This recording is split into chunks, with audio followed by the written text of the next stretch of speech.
Je vais parler de traduire sa boutique e-commerce en mode hybride notamment, puisque c'est vrai que quand on veut capter du client à l'international, évidemment, un site en français n'est pas suffisant.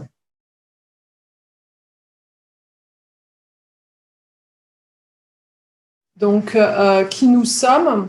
Nous sommes une agence donc de traduction. On propose des traductions humaines, mais également hybrides, de l'interprétation, donc c'est de la traduction orale, des services d'intelligence artificielle, de la localisation donc e-commerce, c'est-à-dire l'adaptation culturelle, des traductions aussi de vidéos et du consulting quand nos clients ont besoin d'aller plus loin et qu'on les accompagne dans du conseil pour de la traduction multilingue, par exemple, si vous avez une boutique e-commerce à traduire dans une vingtaine de langues, il y a besoin d'un accompagnement spécifique.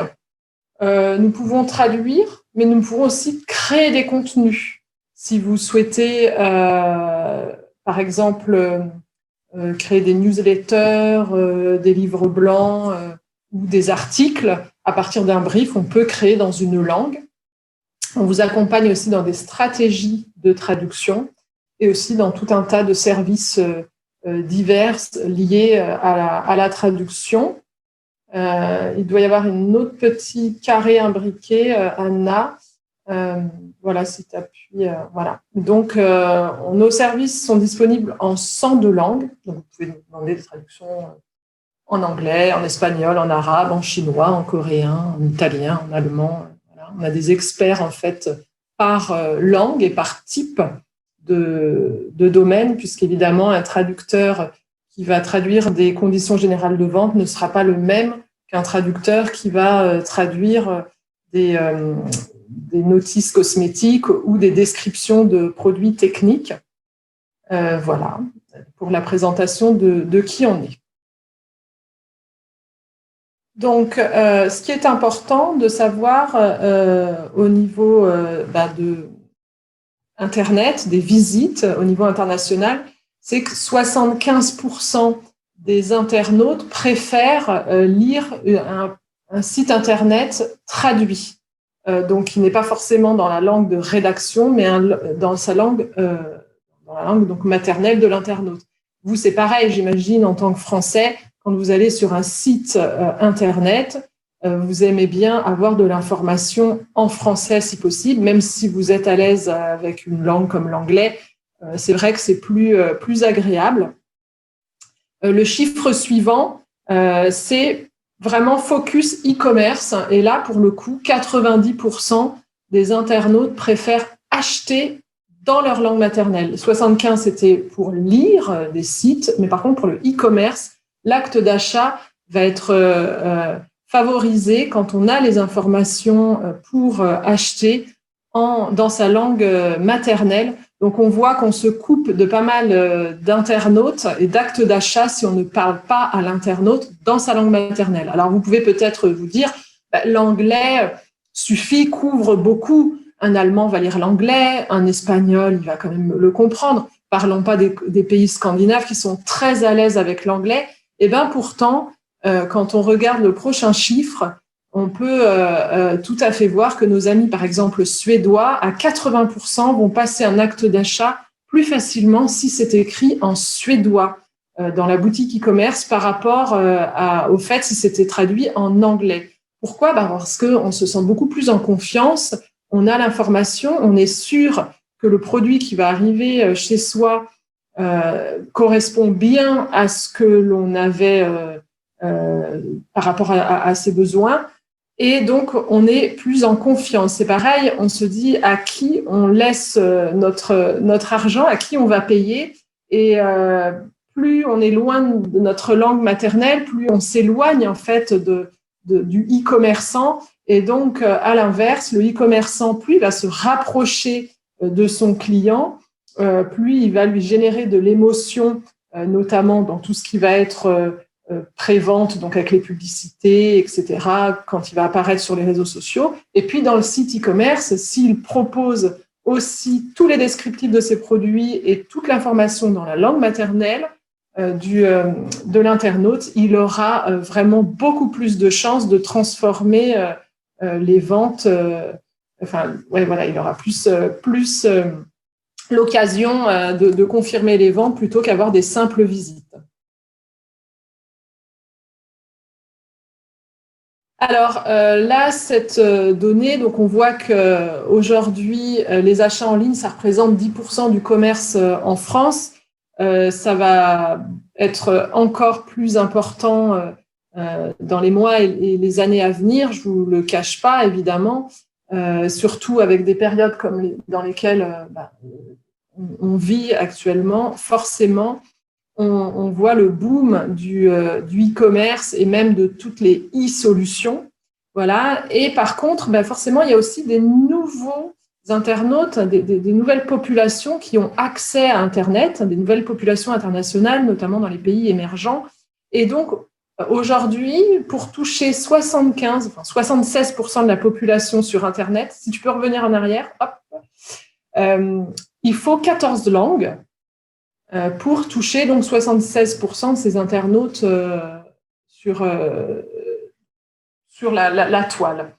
Mais d'ici 5 à 6 ans, on va dire 2027, il faudra 60 langues pour toucher 96% de la population sur Internet. Donc, on voit que finalement, le choix de se dire « je vais traduire en anglais seulement », c'est bien, c'est un premier pas, mais on l'a vu sur la slide d'avant que on se coupe de certains internautes qui veulent quand même avoir leur langue maternelle. Et en plus de ça, on voit qu'il y a beaucoup de langues qui émergent puisque de plus en plus de populations ont accès à Internet et veulent avoir de l'information dans leur langue. Donc, ça va être plutôt dans les pays en Afrique ou en Inde.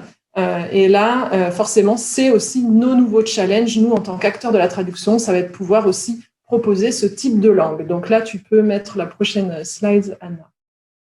Donc, si vous souhaitez vous rendre visible, justement, que votre boutique e-commerce ou votre site Internet, s'il est visible qu'en français ou juste français-anglais, que vous voulez aller plus loin, que vous voulez être plus performant à l'international, vous allez forcément avoir des problématiques de se dire comment je vais faire traduire mon site web pour être performant et pour faire en sorte que je puisse capter mes cibles à l'international.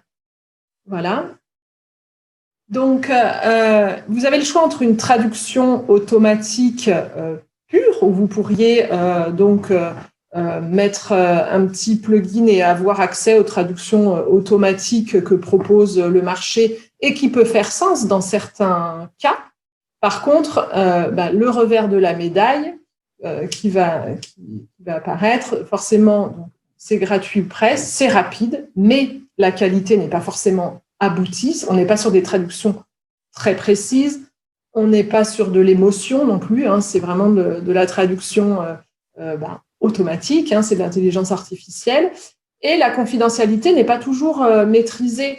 Donc, c'est vrai qu'il y a peut-être des éléments que vous ne voulez pas forcément faire passer sur de la traduction automatique pure. Donc, même si ça peut être une solution, il faut peut-être réfléchir à c'est une solution pourquoi la traduction automatique pure. Ensuite, en face, vous allez aussi penser à la traduction purement humaine, faire appel à un traducteur humain, ce qui est très très bien. C'est un autre service qui va apporter une qualité forcément optimale. Vous allez avoir un produit fini, c'est du cognitif, c'est-à-dire que le traducteur, il va vraiment pouvoir apporter justement tout l'aspect humain, l'aspect émotion que ne va pas apporter l'intelligence artificielle. Donc forcément, la qualité, ça n'a rien à voir. Par contre, le revers de la médaille, c'est que dans le e-commerce, on reste bien dans le e-commerce, les volumes sont importants, généralement, puisque vous avez beaucoup de produits, beaucoup de descriptifs. Donc, on arrive à des budgets qui sont extrêmement importants. Et donc, là, le choix, souvent, ça va être... Alors, qu'est-ce que je fais ? Je fais du automatique pur ou de la traduction humaine pure. Et en fait, c'est un peu deux poids, deux mesures. Et la plupart donc, de nos prospects ou de nos clients se disent, nous, on est un peu perdus parce que on veut ni l'un ni l'autre, en fait, parce que ça ne correspond pas forcément à la réalité. Donc, qu'est-ce qu'on peut proposer? On peut proposer donc des stratégies et se dire que finalement, en plus de la traduction automatique ou de la traduction humaine, il existe la traduction hybride. Voilà. Donc, la traduction hybride, c'est un couplage entre les deux qui peut en fait prendre les avantages des deux types de traduction, la traduction automatique et la traduction humaine, et avoir sens dans le monde du e-commerce. La traduction hybride n'a pas forcément de sens dans certains domaines, par exemple réglementaires, ou tout ce qui va être purement médical, avec justement aussi des réglementations très lourdes, ce ne sera pas adapté. Mais en revanche, pour le e-commerce, le sujet qu'on traite aujourd'hui, il peut y avoir un sens intéressant à exploiter. Donc, qu'est-ce que c'est la traduction hybride? Alors, on va coupler plusieurs choses. La première chose, ça va être donc les mots-clés. Les mots-clés, donc se dire, votre site Internet, on va regarder qu'est-ce qui est important. Tous les mots les plus importants de votre site Internet, là où on va venir vous chercher sur Internet. Donc, si vous êtes un acteur de la cosmétique, c'est crème, produits naturels, produits bio, si vous êtes sur ce marché-là. Tout ce qui va être en attrait avec votre domaine. Si vous êtes sur de la pièce détachée, carburateur, moteur, câble de frein, etc. Donc, on va cartographier tous ces mots importants avec vous. Et là, on va se dire, ces mots-clés, il faut qu'ils soient traduits par des humains. On peut même regarder au niveau du référencement comment ils sont référencés. On peut travailler main dans la main avec Market Invaders, par exemple, qui a fait sa présentation pour qu'il nous fasse aussi ses recherches avec les marketplaces et travailler ensemble sur ce type de sujet. Et là, on construit en fait une colonne vertébrale linguistique bien robuste qui vous permet ensuite d'être tout à fait solide sur vos mots-clés, ce qui est le plus important. C'est là où on va venir vous chercher. Ensuite, on peut intégrer un glossaire que vous auriez pu, vous, avoir dans le passé. Peut-être que vous avez déjà traduit des choses, ou peut-être que nous, on a traduit des choses dans votre domaine. Que ce soit la cosmétique, que ce soit l'agroalimentaire, l'informatique, l'automobile, enfin, peu importe. On a pléthore de glossaires. Nous, on peut en avoir. Il peut en exister aussi à acheter. Ou vous pouvez en avoir. Donc, on peut faire en fait un mix de tous ces glossaires et les intégrer dans nos systèmes pour se dire on est sûr d'avoir une terminologie qui est bien précise dans ce domaine, à la différence des moteurs de traduction automatique qui vont utiliser un mot qui ne va pas forcément être dans le contexte. Je prends l'exemple on avait un client qui était dans l'activité de plein air. Et par exemple, les VTT, le mot VTT pour un vélo, était resté en VTT, puisque VTT, ça peut être un format de fichier.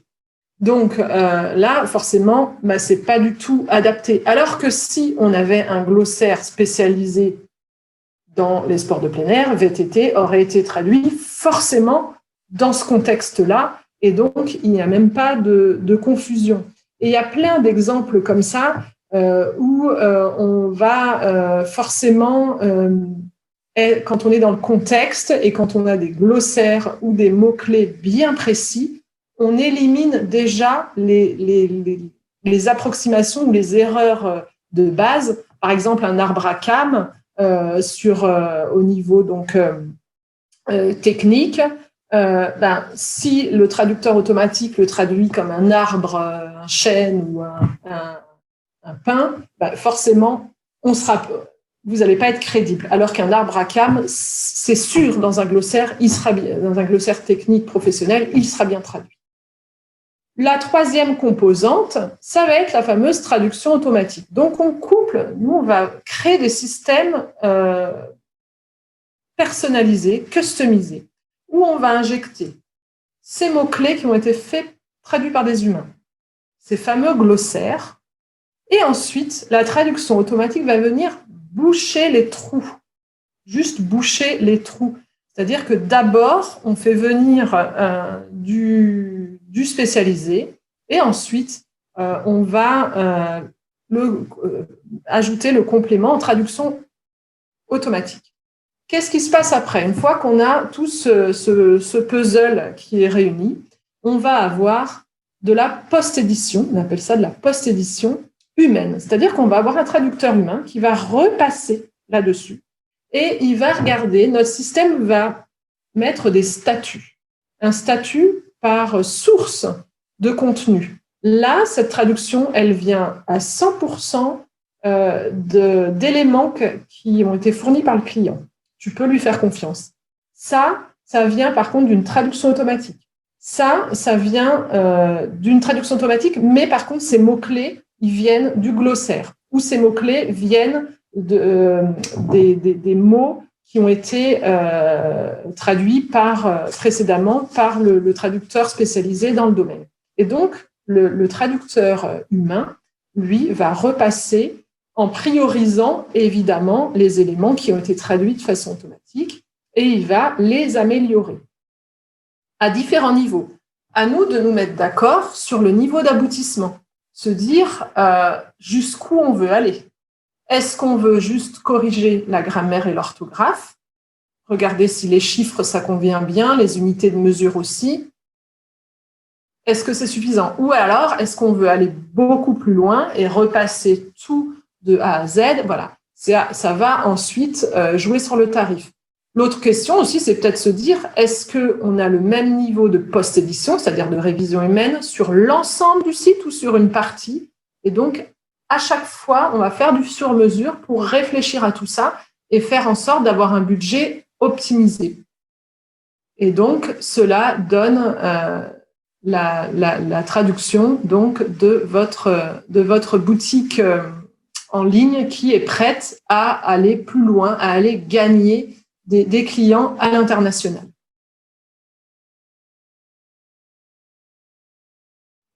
Alors, la traduction hybride, comme je vous ai dit tout à l'heure, elle est intéressante, mais pas pour tous les contenus, comme la traduction automatique ou comme la traduction humaine, finalement. Ce qui est important, c'est de savoir où est-ce que je mets mes contenus. J'avais rédigé un article il y a quelques mois.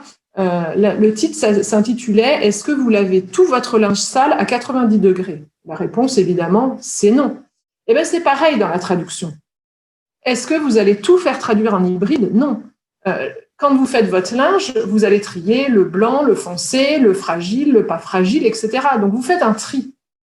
C'est pour ça aussi que dans mon titre, c'est expert en stratégie de traduction. La stratégie, c'est je fais le tri dans mon site ou dans ma boutique e-commerce, je vais faire ce tri. Et donc, le tri, ça va être catégoriser en fait tout ce que j'ai. Donc, si tu peux mettre l'image suivante, voilà, exactement. Donc, qu'est-ce que j'ai dans mon site? Je vais avoir mes catégories de produits. Je vais avoir les mots-clés. Je vais avoir mes CGV. Je peux avoir aussi des publicités qui se baladent sur Internet. Je vais avoir mon système de paiement, évidemment. Je vais avoir ma page d'accueil. Ces éléments-là, c'est pas la même chose que mon aide en ligne, mes logiciels, la documentation et les manuels. C'est pas encore la même catégorie, par exemple, que ma foire aux questions, mes alertes, mes notifications, les fiches produits, les descriptions. Et puis après, il y a d'autres catégories qui sont les forums d'utilisation, les emails, les tutoriels, les blogs, les avis de clients. Si vous vendez des prestations, vous êtes un hôtel et que vous vendez sur Internet des champs, des nuitées ou des activités, les avis de clients internationaux, si on voit c'était super, en plus les enfants se sont régalés et puis le buffet est magnifique, bon, s'il y a 3 fautes d'orthographe, c'est pas grave, ça fait le job. Vous n'allez pas payer de la traduction humaine pour ça. Par contre, pour vos CGV, c'est peut-être bien de dire si vous n'arrivez pas le jour J, vous serez facturé 50% de frais. Si vous n'êtes pas arrivé le jour, ben, vous aurez des pénalités parce qu'il faut que ce soit clair et bien traduit.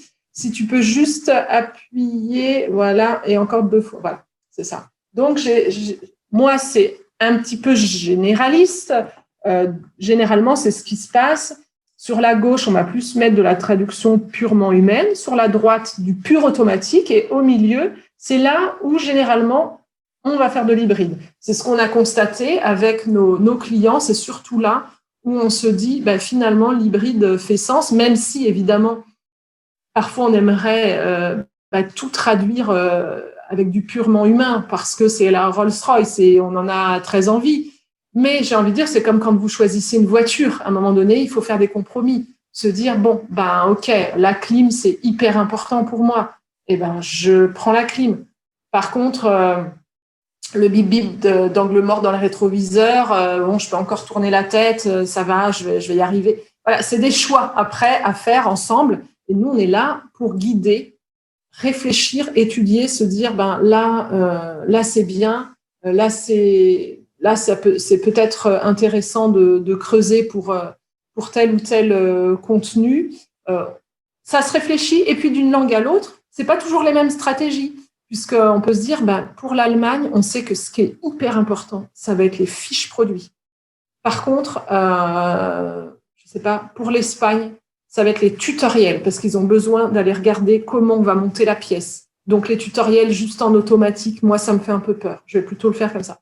Et donc, la stratégie, ça va vraiment de partir de votre client, comment on le connaît, comment il réagit, c'est quoi qui est important pour lui. On réfléchit ensemble, on regarde déjà ce qui existe, on regarde aussi la concurrence, on peut en parler ensemble, et puis après, on monte la stratégie ensemble par pays en disant là, on va utiliser telle ou telle stratégie de traduction, et on avance. Et puis, rien n'empêche que vous pouvez avancer petit à petit. C'est-à-dire, on a beaucoup de cas où on se dit, bon, ben là, on va faire de la traduction automatique sur cette partie-là, la traduction hybride sur celle-ci, la traduction humaine sur celle-ci. Et puis, on attend de voir les retours. Vous commencez à gagner de l'argent sur ces marchés-là. Super, vous pouvez réinvestir en disant, ben maintenant, ma traduction automatique, je veux qu'elle soit post-éditée par un humain parce que ce sera toujours meilleur en hybride. Et donc, comme tout est étiqueté, on sait les catégories de traduction. Et là, on va se dire, OK, on va améliorer le purement automatique, on va passer en hybride petit à petit. Et en fait, on va améliorer la traduction au fil du temps où vous gagnez de l'argent à l'international, et que le temps que vous fassiez un peu votre place, et petit à petit, on augmente. Et ça peut faire tout à fait sens dans une expansion, dans du développement de votre e-boutique, parce que si vous attaquez tout de suite sur 6 ou 7 langues, avec beaucoup de volume, d'y aller step by step, parce que vous pouvez être étonné.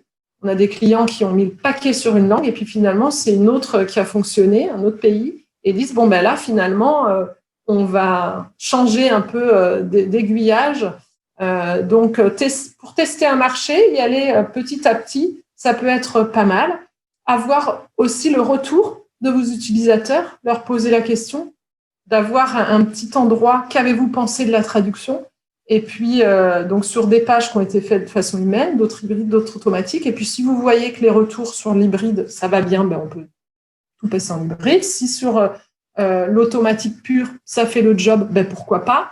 Si vous voyez qu'au contraire, c'est vraiment les pages traduites en purement humain qui ont plus de succès, voilà, ça peut être bien. Il y a encore une dernière idée intéressante.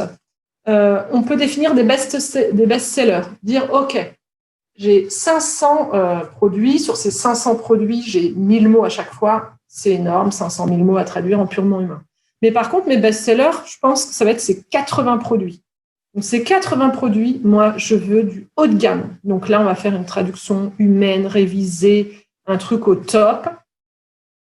Et ensuite, pour les restes, on va passer notre fameux filtre mots-clés, glossaire, mais en plus, on va injecter aussi les traductions qu'on a faites pour les 80 produits best-sellers, parce qu'il y aura peut-être des choses en commun. On va pouvoir, on bouche les trous avec la traduction automatique. Et à la fin, on obtient sur les 420 produits une traduction qui sera mieux que l'automatique pure, qui sera moins bien que la traduction humaine de vos 80 best-sellers, mais au moins, en sachant que les produits phares sont superbement bien traduits, ça vous sécurise déjà sur ces produits-là. Vous commencez à gagner du chiffre d'affaires là-dessus, et puis petit à petit, vous améliorez le contenu des autres produits. Ça, c'est aussi une autre stratégie à avoir. Donc, tout est possible à partir du moment où on se pose un peu, on y réfléchit, et puis après, on déploie. Enfin, les plus qui font la différence, évidemment, quand on commence à traduire, il faut réfléchir aussi un petit peu plus loin, puisque traduire votre site e-commerce en allemand et puis pas communiquer dessus, ça n'a pas forcément de sens. Donc, forcément, quid des réseaux sociaux? Donc, on peut aussi vous accompagner sur la traduction, ou plutôt la transcréation, l'adaptation, ou même la création de publications sur les réseaux sociaux dans des langues, puisque pour capter votre audience, votre site ne suffira peut-être pas. Donc, si vous utilisez les réseaux sociaux pour capter votre audience en France, il faut aussi les capter à l'international. Donc, avoir une stratégie. Le service avant et après-vente, si vous traduisez votre site en polonais et que personne ne peut répondre, c'est des choses auxquelles on peut réfléchir ensemble, mettre à disposition des ressources ou pouvoir répondre aux emails que vous allez recevoir en polonais. Voilà, réfléchir à ce type de choses. On peut, nous, avoir des alertes en direct dès que vous recevez un mail en polonais et qu'on vous le traduit pour que vous puissiez savoir ce que ça veut dire, si un traducteur automatique ne suffit pas, par exemple. Voilà. On peut également donc réfléchir à tout un tas d'autres éléments autour de votre boutique en ligne. Il y a notamment les unités de mesure, où la traduction automatique pure ne va pas corriger, ne va pas l'adapter. Tout ce qui va être vraiment culturel, tout ce qui va s'adapter à un pays, il faut bien le paramétrer dans les systèmes, parce que c'est vrai que si la traduction, on n'a pas les bonnes mesures, forcément, votre table, si on a des mesures qui sont des mesures anglaises, vous allez devoir faire la conversion en tant qu'internaute, donc c'est pas très, très agréable. Donc tout ça, évidemment, il faut penser à avoir cette vision complètement globale pour pouvoir avoir une traduction la plus idiomatique possible. Évidemment, c'est important de traduire tout l'aspect juridique, les conditions de vente, etc. Par contre, je vous encourage quand même, pour vous protéger, à mettre une petite phrase qui vous couvre en disant que la traduction est fournie pour votre confort, mais qu'en cas de litige, c'est la version française de vos CGV qui font foi, par exemple, ce genre d'informations. Comme ça, si vous vous sentez plus tranquille de faire ainsi, c'est des pratiques que beaucoup de clients utilisent. Voilà, parce que c'est déjà super de pouvoir proposer les langues maternelles de vos internautes. Donc après, à vous de voir où est-ce que vous voulez préciser ou comment vous utilisez en fait cette traduction. Voilà, j'arrive à la fin. J'ai essayé d'être le plus succincte possible parce que c'est des sujets où on pourrait en parler pendant extrêmement longtemps. Je vous ai donné mes coordonnées.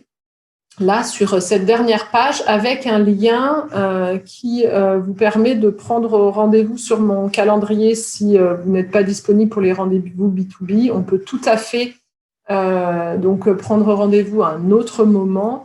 Ce que je préconise, c'est que si vous avez ce genre de projet, que ce soit traduction de votre boutique ou d'autres documents, même si tout n'est pas finalisé, d'avoir déjà une première approche, ça vous permet aussi d'éviter peut-être des écueils parce que quand on a le luxe d'être en amont d'un projet, on y réfléchit ensemble et vous pouvez éviter pas mal de pièges. Je prends l'exemple aujourd'hui où on est en train de finaliser un très très beau devis pour un client où normalement nous devrions traduire sa boutique en ligne. Ça fait 1 an.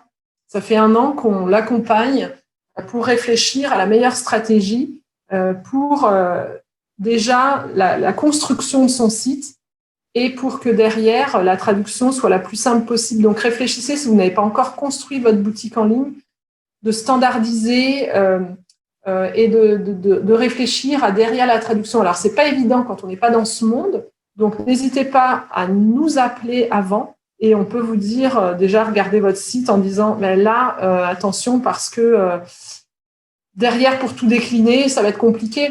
Je pense par exemple évidemment aux images. Si toutes vos mesures sont dans les images et que c'est scanné, ben c'est pas terrible. Vaut mieux que les mesures soit dans les textes. Enfin, il y a beaucoup de choses. Alors, je m'arrête de parler au cas où il y a des questions. On a encore 9 minutes, donc profitez de ce moment pour pouvoir échanger si vous avez des questions.